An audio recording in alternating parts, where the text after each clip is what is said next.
Welcome back, everybody. You all know how this goes. My name is Randy. You're watching the 5.5 Garage, and today we will be working on my Mazdaspeed 3. I have a small little project that I need to get out of the way.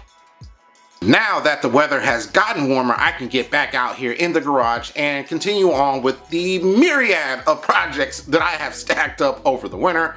And the thing we'll be working on today is my Mazdaspeed 3, and I will be swapping out the stock battery box from James Barone Racing. Now, over the winter, I have been contemplating going back and forth, trying to decide whether or not I want to step up to a larger 3-inch intake. There are benefits to stepping up to the larger 3-inch intake, and after a lot of research and some deliberation, I finally decided I'm just going to go ahead and do it. But I am going to need to remove the stock battery box. And for any of you out there who have removed your turbo inlet pipe, or you've done work on your turbo, or you've even tried installing aftermarket boost controller, you know anytime you do anything on that side of the engine, you need to remove the battery box.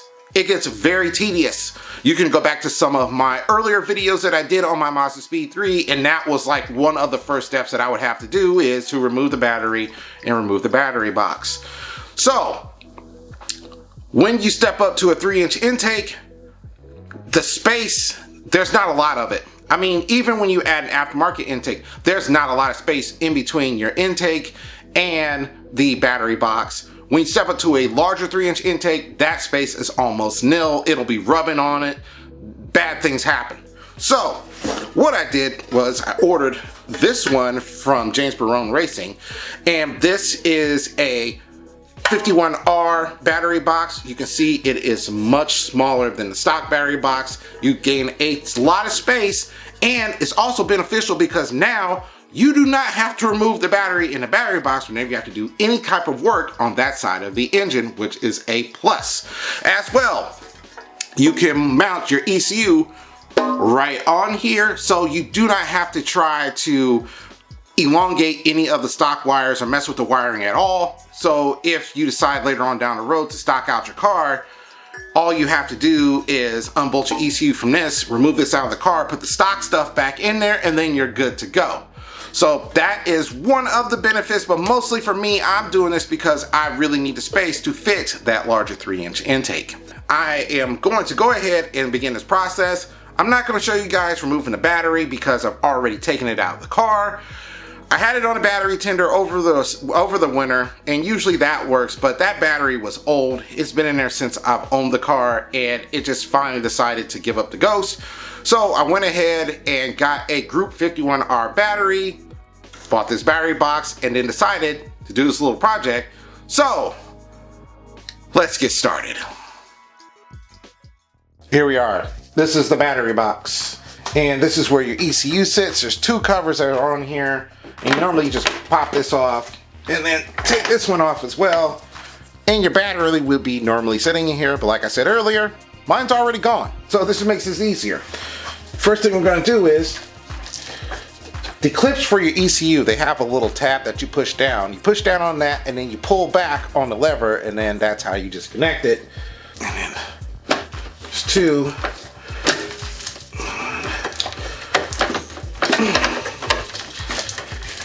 Alright, get those kind of out of the way. The next piece, you can just take off this little front cover. Mine has vacuum lines running to it, but I'll take care of that in a second. There are two, I think they're 10mm bolts that you need to take out of here. As you can see, mine has a lot of, what is that, dust, or maybe that's corrosion.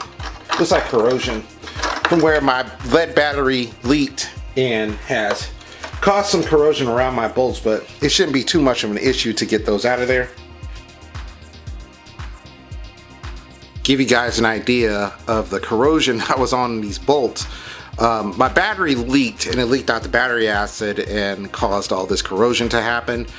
And one of the reasons why I want to switch to a 51R battery, besides the fact that it is smaller, is that it is an AGM battery, so it does not have the maintenance caps where the battery acid can leak out to cause situations like this.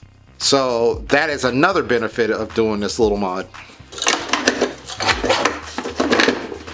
And then fish it out of the way, and now you got your battery box removed. So this is the side of the battery box. This is your ECU.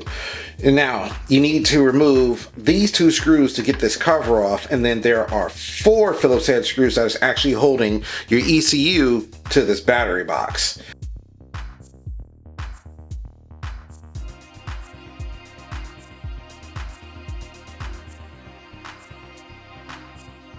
Yes. Comes off just like that. We'll set this out of the way. Also, if you ever wondered, if you never tore your car down this far, this right here is actually your driver's side front motor mount. So the battery box is now installed. I will include in the description the instructions for attaching the ECU to this. It's fairly simple. You just take the 4 bolts, and it's also included some nylon washers, and just put the bolts through and then tighten them down. These are 10mm bolts, by the way. And also I did use thread locker on these just in case, because it's on the engine, it's going to be vibrating. You don't want any of this stuff to come loose, so always use thread locker. So now that this is in here and it's very secure, the next step is going to be to actually put in the battery and the hold down straps. That there. Don't move. So for your tie downs, you have these 2 J hooks and this nice metal bar plate that goes over the top.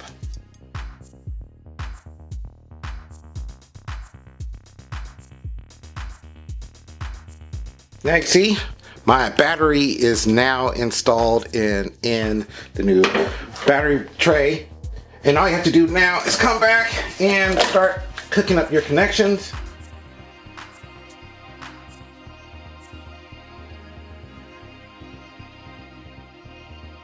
All my connections are on, everything's nice and tight, locked down. So the next thing to do is start the car and make sure everything works properly.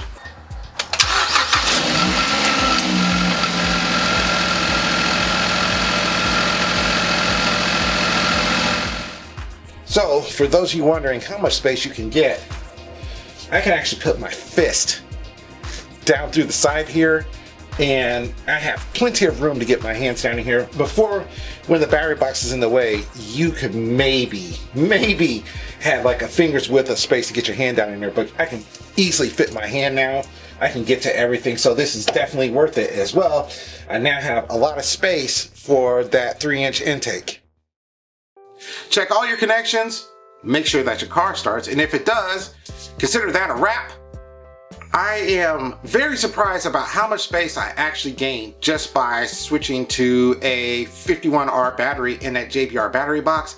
I can easily get my hands down the side now in case I need to reattach a vacuum hose or even loosen the bolts on my turbo inlet pipe so I can remove it as well. There is plenty of space for when I add that 3-inch intake in a later video. Make sure you subscribe to the channel because there's a lot of projects I'll be working on. I need to get started on the Miata project again as well. There is another project vehicle in the 5.5 garage. I know you guys are asking yourself, why does he have so many vehicles? It's not why I have so many, it's why don't I have more? As for right now, this car is done and I need to start on the video for that other project car that I just told you guys about. I'm gonna get started on that. I hope you guys are enjoying yourself, staying safe wherever you are, and are thankful that spring is right around the corner so we can get started on all this stuff.